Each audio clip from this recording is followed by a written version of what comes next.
Hi everyone, so I am dragging you to the computer today to talk to you all about plots. There's no doubt that there's sort of an odd cloud of mystery surrounding the idea of plots and the specific definition, so I wanted to delve straight into that and only that and talk to you all about the plots.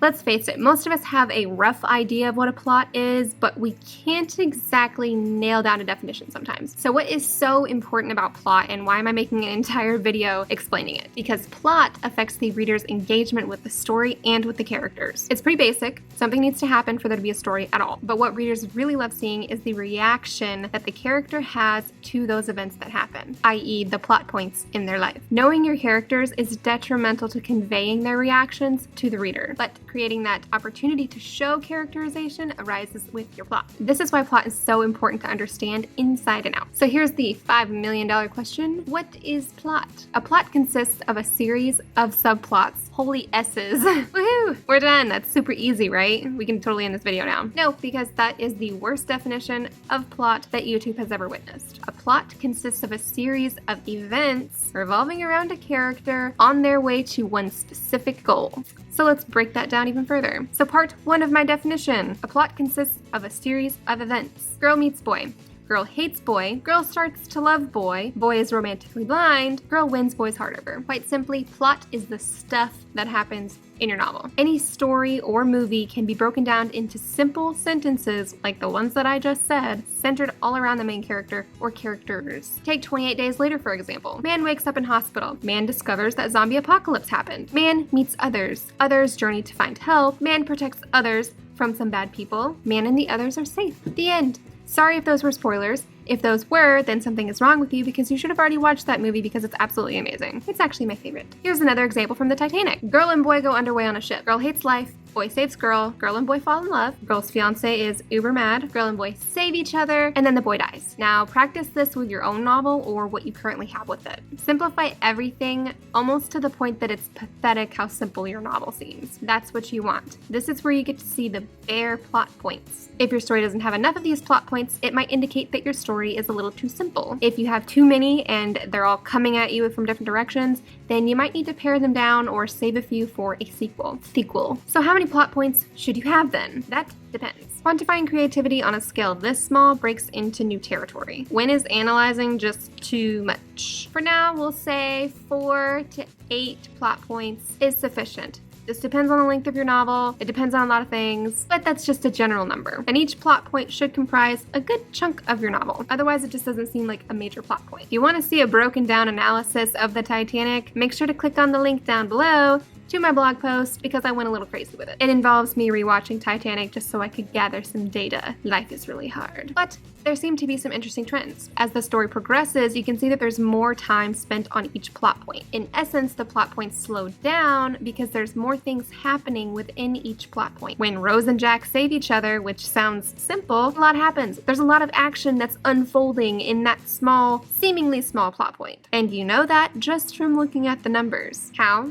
Magic, of course. Just kidding. We all know this because we all know how well the movie actually did. So obviously the viewers were hooked until the end. Good action scenes have enough fuel to keep the viewer interested, while slower scenes, like those used for characterization, require more rapid changes in the plot so that the viewer doesn't get bored. Okay, back to the point.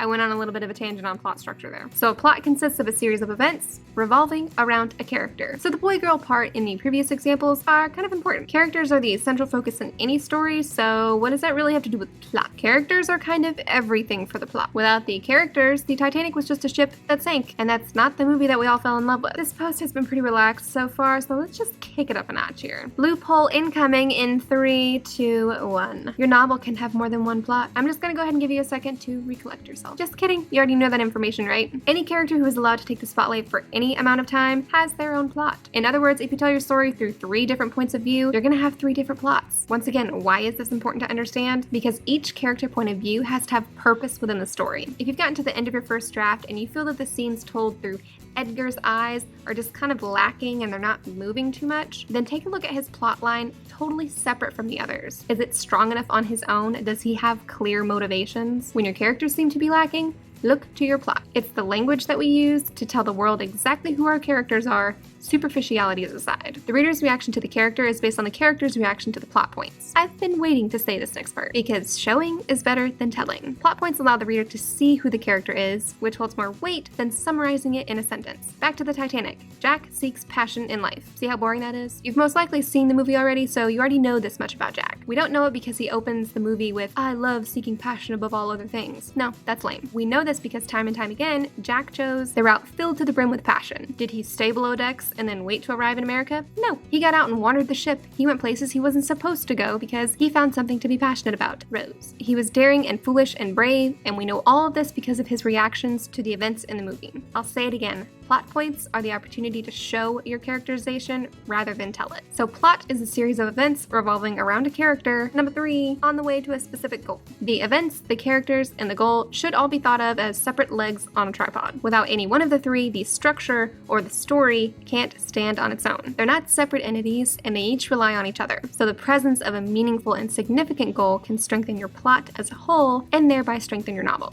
Whatever goal your main character has, the importance of this goal will be established in their reactions to the plot points. So in summary, the plot points affect your characterization, and your characterization affects the significance of the story's goal. So if this overarching goal does not have weight to it, then your reader could be seriously let down at the conclusion of the novel. Take a fantasy novel. Say the main character is a chosen one, working in a group of people to overthrow an oppressor. If your main character is going through the motions but doesn't seem to be driving the story forward with their own goal, then the character doesn't have much of an investment in the outcome of the story. If your main character doesn't have any interest in their supposed goal, then your reader won't either. And your character changed their goal though? Certainly. The importance of achieving each and every goal must be established for this to work though. Your character can switch goals 10 different times in your novel, as long as enough time is spent on establishing how important each and every single goal was to that character. That sounded really choppy. But you should probably steer clear of having too many goals for your novels, because then your novel will start to look more like an epic and be 10,000 pages long. Establishing the importance of a goal is the glue between your characters and the plot.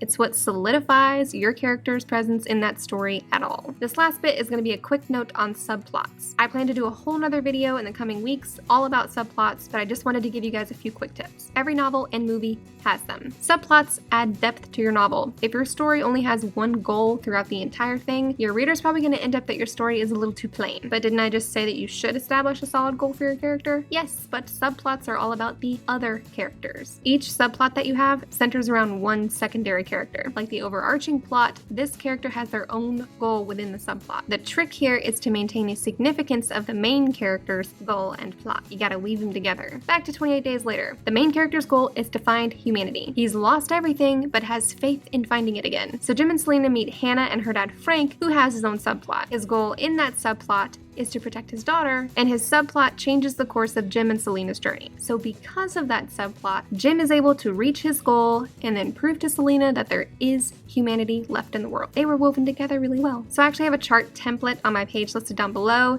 that you guys can use to list out your character, their goal, the plots, and then the subplots for your story. So it's a little easier to step back and take a look at things. Alright, so that's all I have for you guys today. Be sure to subscribe to my channel because I post new videos every Wednesday, or I'm supposed to be, but I haven't been lately. They've been like on Thursday and Friday. And if you ever have any suggestions for new videos, or you would like me to answer any of your writing questions, just be sure to drop a line down below. Bye guys!